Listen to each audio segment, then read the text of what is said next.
The envelope was so thin I could practically see through it under the graduation party lights. My name's Sofia Rivera. I'm 22, and I just figured out my family has been lying to me about money for years. Someone was taking pictures behind me, but all I could focus on was how light that envelope felt in my hands. Mom pressed it into my palm with this big smile, saying loud enough for everyone to hear, "Your Grandma Harper sent this for you, honey." Dad nodded along, looking proud like he had something to do with it. I opened it right there. $200 bills. That's it. Don't get me wrong, $200 isn't nothing when you've been living on ramen and working 3 part-time jobs through college. But something felt off. The envelope was addressed to me in Grandma Harper's handwriting, but it looked like it had been opened and resealed. And honestly, after 4 years of watching me stress about every dollar, scraping together money for textbooks while my sister Bella got whatever she wanted, $200 seemed small, especially from the woman who used to slip me $50 bills just for getting good grades in high school. But I smiled and said thank you because that's what you do. That's what I've always done. This was May 18th, my graduation day. What I didn't know was that 3 days earlier, on May 15th, Grandma Harper had sent something very different than what I was holding. 3 weeks into June, I started noticing things. Mom came home wearing this gorgeous gold necklace I'd never seen before. When I complimented it, she touched it like it was no big deal and said, "Oh, just a little something I treated myself to. We got some extra support from your grandma after graduation, so I figured why not?" Extra support. Those words stuck with me. Then Dad showed up with a brand new fishing rod setup that probably cost more than I made in a month at the fabric store. "Early Father's Day gift," he said. But Father's Day had already passed. When I asked who got it for him, he just shrugged and said, "Things have been a little easier lately." But the real kicker was Bella.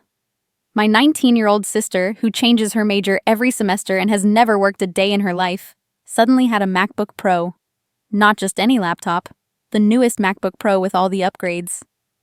I know because I'd been saving up for one myself for 2 years and still couldn't afford the $1,500 price tag. "Where did you get that?" I asked her one morning while she was showing it off at the kitchen table.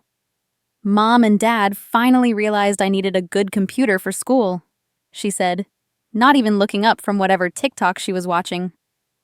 I looked at my own laptop, a refurbished piece of junk I'd bought for $300 junior year that took 5 minutes just to open a web browser. That's like $20,500. Don't be jealous, Sophia. Maybe if you asked for things instead of acting like you don't need anything, you'd get nice stuff too. That comment hit different than usual, because I had asked for things. I'd asked for help with textbooks. I'd asked if they could contribute anything toward my $35,000 in student loans. I'd asked if there was any way they could help me buy materials for the fashion portfolio I'd been working on since freshman year. The answer was always the same. Money's tight right now, but we're proud of you for being so independent. Meanwhile, Bella got a spring break trip to Cancun that probably cost $1,100, designer jeans, and now apparently a computer worth more than my car. By the end of June, I started paying attention. Really paying attention. The 55-inch TV that appeared in the living room because the old one was getting fuzzy. That was at least $1,500.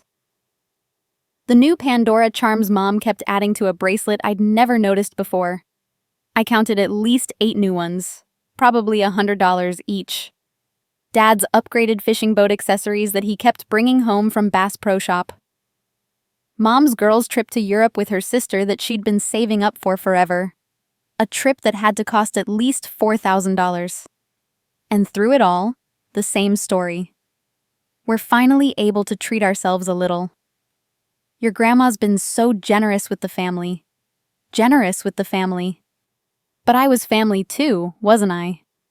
So where was my generosity? Where was my MacBook, my trip, my new anything? I started keeping track in my head.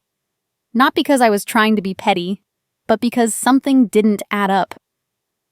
In the past month, I'd watched my family spend what had to be close to $10,000 on things we'd never been able to afford before.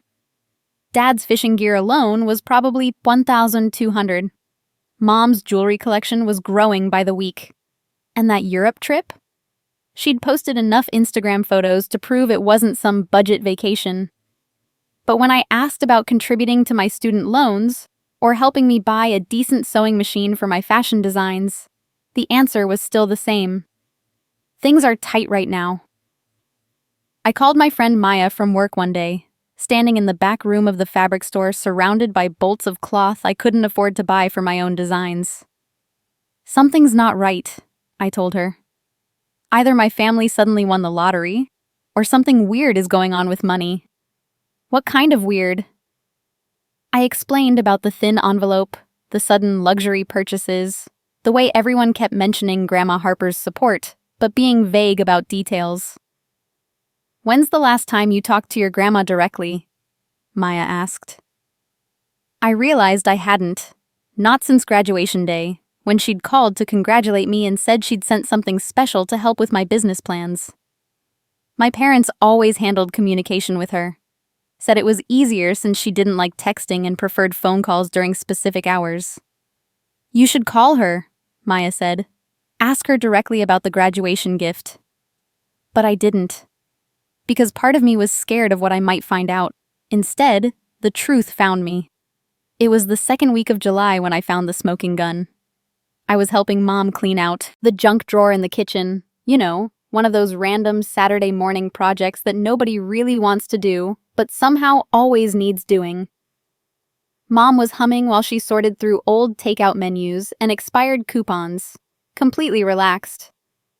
I was digging through the back corner where all the random papers got shoved when I saw it. A piece of white paper that had fallen behind the drawer, folded in half. I pulled it out and almost threw it away with the other junk, but something made me unfold it first. It was a printed email confirmation from Grandma Harper's bank, dated May 15th. At the top, clear as day. Transfer confirmation. $18,000 sent to Carmen Rivera for Sofia Rivera. Graduation and business startup fund. $18,000. I read it 3 times. My hands started shaking. I looked over at Mom, who was still organizing takeout menus like nothing had happened, and I felt this weird disconnect from reality, like I was watching someone else's life happen. I folded the paper and slipped it into my pocket without saying anything. That night, I couldn't sleep. I kept staring at the ceiling doing math in my head. The MacBook, $2,500. The Europe trip, probably $4,000. The TV, $1,500. Dad's fishing gear, at least $1,200. Mom's jewelry collection that kept growing, easily $800, maybe more. Bella's spring break trip, $1,500. The new patio furniture I'd forgotten about, probably $800. Dad's phone upgrade, $600. I was already at over $12,000, and those were just the big things I'd noticed. There were dozens of smaller purchases. New clothes for Bella, dinners out that we suddenly could afford, Mom's weekly nail appointments, Dad's upgraded fishing license and boat accessories. But the real kicker was when I started thinking about the timeline. Grandma had sent the money on May 15th. My graduation was May 18th, which meant my parents had the money for 3 whole days before my graduation party. And they still handed me that thin envelope with $200 and acted like it was everything. They hadn't just spent my money impulsively. They'd planned this. The next morning, I decided to do some real detective work. I started paying attention to every single purchase that came through our house. I took pictures of receipts when I could find them. I looked up prices online.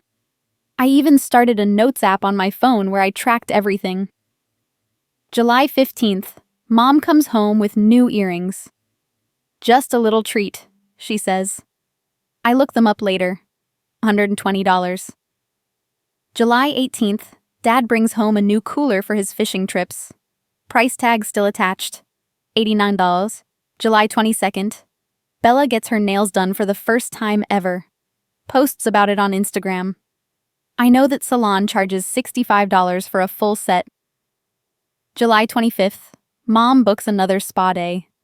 I overhear her on the phone confirming a $150 package. Every day, something new.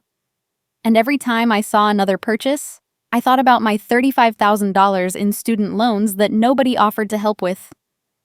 I thought about the fashion design supplies I couldn't afford. I thought about how I was still driving a car with no air conditioning because I couldn't afford to fix it. By the end of July, I'd documented over $15,000 in spending since graduation. $15,000 that had appeared out of nowhere in a family that had spent 4 years telling me we couldn't afford anything extra. But I still didn't say anything. Because honestly, I was scared. I was scared of what it would mean if I was right. I was scared of confronting my parents. I was scared of blowing up my family over money. So I just kept watching and documenting and feeling this growing anger in my chest that I didn't know what to do with. The breaking point came on July 30th. I was getting ready for work when Bella walked into the kitchen wearing a pair of boots I'd never seen before. Designer boots. The kind I'd been saving up for since freshman year but could never justify buying.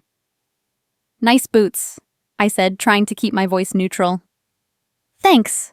Mom said I deserved something special for making it through my first year of college." I stared at her. "How much were they?" "I don't know, like $300. Mom paid for them. $300 for boots, for Bella, who had never worked a day in her life, never stressed about money, never had to choose between buying groceries and buying gas. Meanwhile, I was wearing the same pair of sneakers I'd bought at a thrift store junior year because I couldn't afford new ones. "Must be nice," I said, and I couldn't keep the bitterness out of my voice. Bella looked confused. "What's your problem lately?"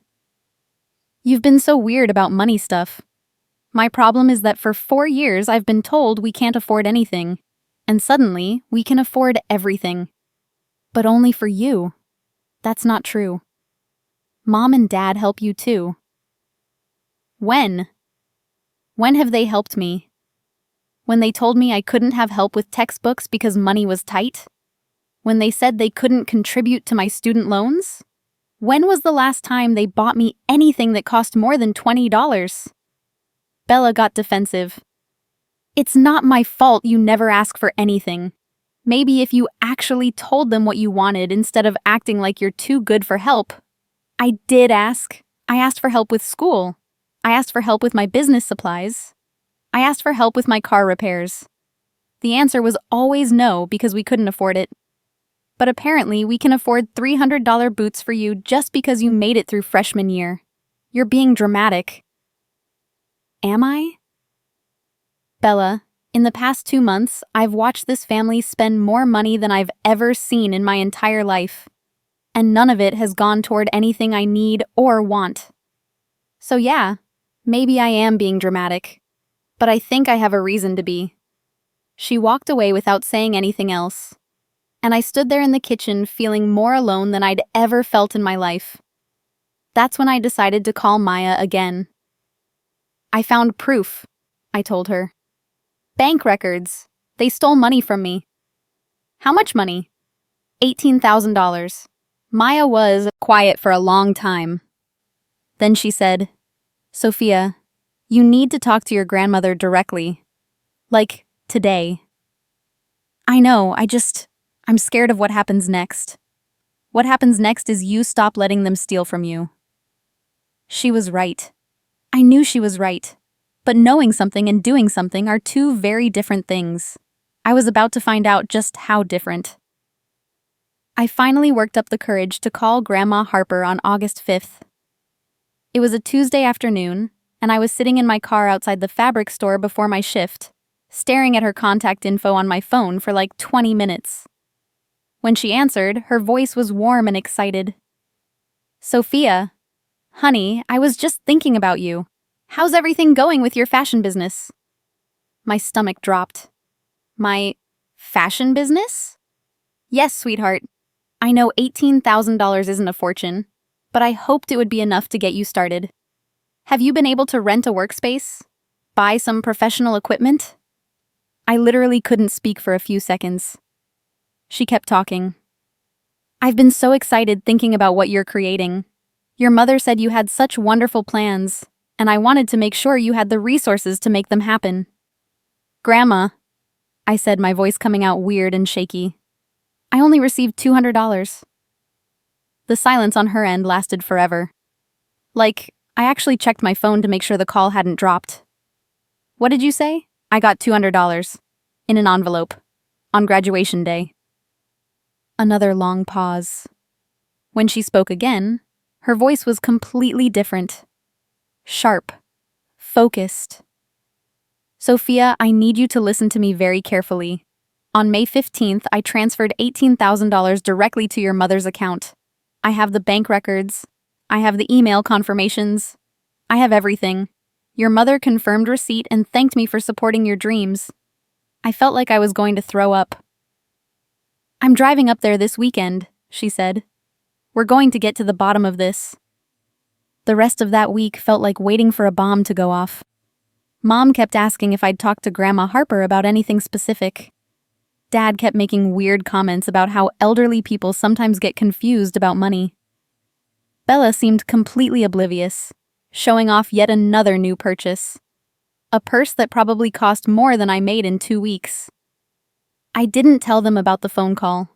I just watched them and tried to figure out how I'd been so blind for so long. Saturday morning, August 10th, Grandma Harper's car pulled into our driveway at exactly 11 a.m. I watched from my bedroom window as she got out, carrying a manila folder that looked thick enough to be stuffed with papers. She hugged me first when she came inside, tight and long, and whispered in my ear, "We're going to fix this." Then she walked into our living room, set her purse down on the coffee table, and pulled out that folder. "Carmen, Marcus, Bella, we need to talk." My parents sat down on the couch like kids who'd been called to the principal's office. Bella wandered in from her room, probably expecting another round of gifts and attention. Grandma Harper opened the folder and spread out bank statements, printed emails, and transfer confirmations across the coffee table like she was laying out evidence in a court case. On May 15th, she said, her voice calm but deadly serious, "I transferred $18,000 to your account, Carmen, with explicit instructions that this money was for Sophia's graduation gift and to help her start her fashion design business." She picked up one of the emails and read directly from it. "Thank you so much, Mom. Sophia is going to be thrilled. This will absolutely change everything for her future. We'll make sure she gets every penny." Mom's face went white. "Carmen, where is my granddaughter's money?" Nobody said anything. The only sound was the air conditioning humming. Mom started crying first. Not the pretty kind of crying you see in movies, but the ugly, panicked kind that comes with getting caught in a massive lie. We were going to replace it," she stammered. "Things were just so tight, and we had some unexpected expenses, and we thought we could pay it back before you visited." "Pay it back?" Grandma Harper's voice could have cut glass. "Pay it back with what money? The money you clearly don't have, which is why you stole from your daughter in the first place?" Dad finally spoke up. "It wasn't stealing, Harper. We're her parents. We were managing the money responsibly." "Responsibly?" Grandma Harper turned to look at him. "Marcus, explain to me how a trip to Europe and a fishing boat helped Sophia start her business." That's when I realized they knew. They had known exactly what they were doing from day one, and they'd been lying to me and to Grandma Harper for almost 3 months. Bella, who had been unusually quiet, suddenly spoke up. "Wait, what money? What are you talking about?" For the first time since this whole thing started, I actually felt bad for my sister. She genuinely didn't know. She'd just been enjoying the sudden stream of gifts without questioning where they came from. "Your parents," Grandma Harper said, her voice gentler now.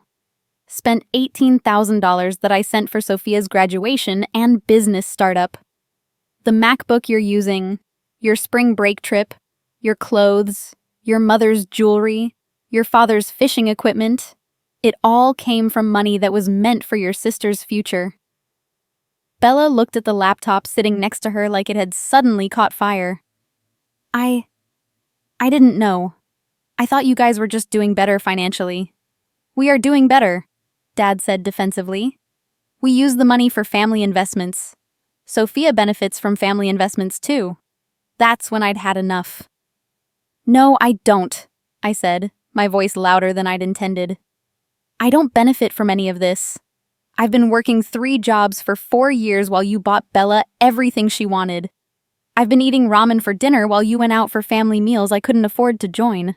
I've been wearing the same clothes for 2 years while Bella got new outfits every month. And now I find out you literally stole $18,000 that was meant for my future and spent it on yourselves. Sophia, that's not fair, Mom said through her tears. We've always supported you in our own way. How? How have you supported me? By taking the one real opportunity I had to start my business and spending it on vacation photos and fishing gear? The room went dead quiet. Grandma Harper reached over and squeezed my hand. Sophia, she said softly, pack a bag. You're coming home with me.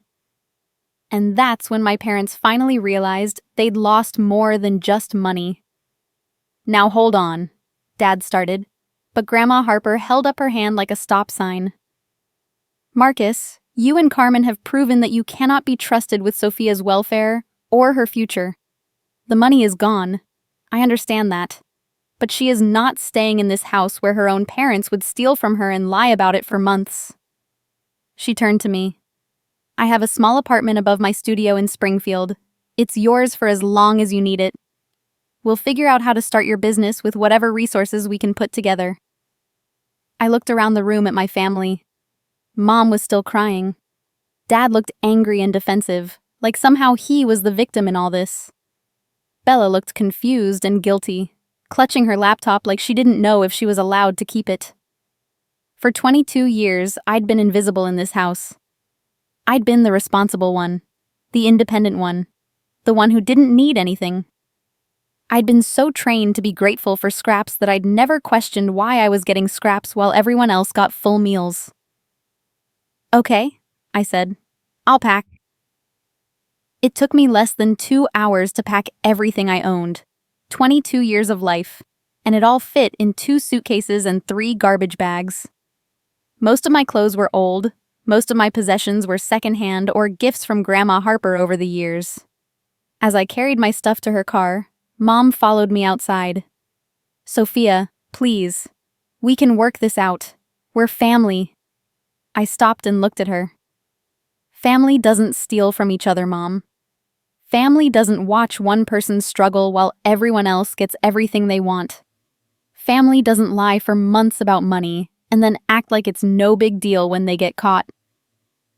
We made a mistake, she said desperately. But we love you. No, I said, and for the first time in my life, I felt completely certain about something involving my family.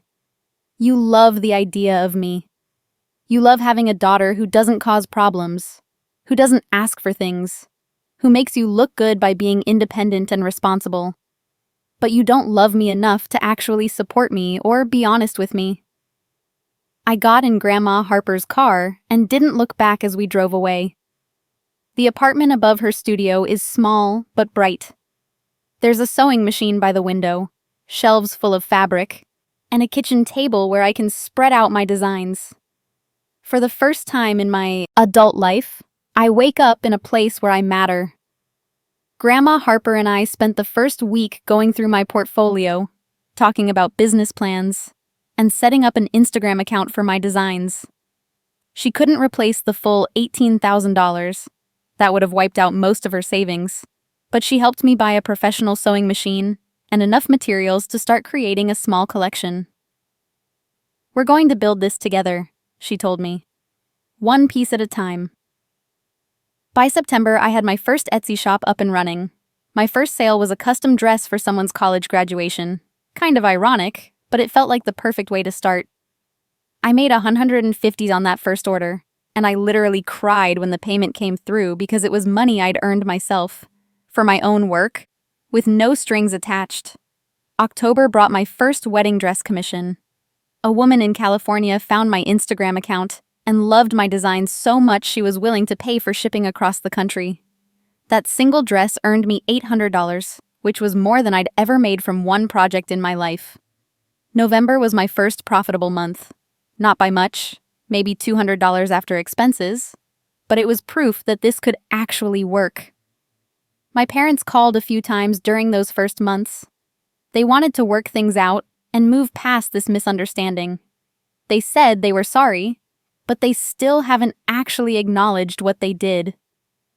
They still talk about it like it was a miscommunication rather than theft. Dad tried to explain that they'd invested the money in family assets that would benefit everyone eventually. Mom kept saying they'd planned to reimburse me once their finances improved. They both acted like I was being dramatic by moving out over a simple money mix-up. But Bella surprised me. In late November, she called and told me she'd sold the MacBook and wanted to send me the money. I got $2,200 for it, she said. I know it's not everything, but it felt wrong to keep using something that was bought with your money. Bella, you don't have to do that. You didn't know where the money came from, but I know now. And I've been thinking about how different our lives have been. You worked 3 jobs through college while I never even had a part-time job. You stressed about every dollar while I never thought about money at all. That wasn't fair, even before this whole thing happened. She sent me the money, and she got a job at a local coffee shop to pay for her own things now. She seems different when we text, more aware of how things actually work, less entitled. It's been 6 months since I moved out, and my little business is actually growing. I have regular customers now, a waiting list for custom pieces, and I just got featured in a local magazine article about young entrepreneurs. Last month, I made enough to start paying Grandma Harper rent for the apartment, even though she insisted she didn't need it. I don't know if I'll ever have a normal relationship with my parents again. Maybe someday, if they can actually acknowledge what they did and why it was wrong. But I'm not holding my breath. What I do know is that I'll never be invisible again. I know what I'm worth now, and I know I deserve to have people in my life who see that worth too. The envelope was thin, but the truth was heavy. And sometimes the truth is exactly what you need to finally set yourself free. Sometimes the best gift your family can give you is showing you exactly who they are, so you can decide who you want to become instead. The $200 they gave me wasn't my real graduation gift. My real gift was learning that I didn't need their permission to build the life I wanted. I built it myself, one stitch at a time, one stitch,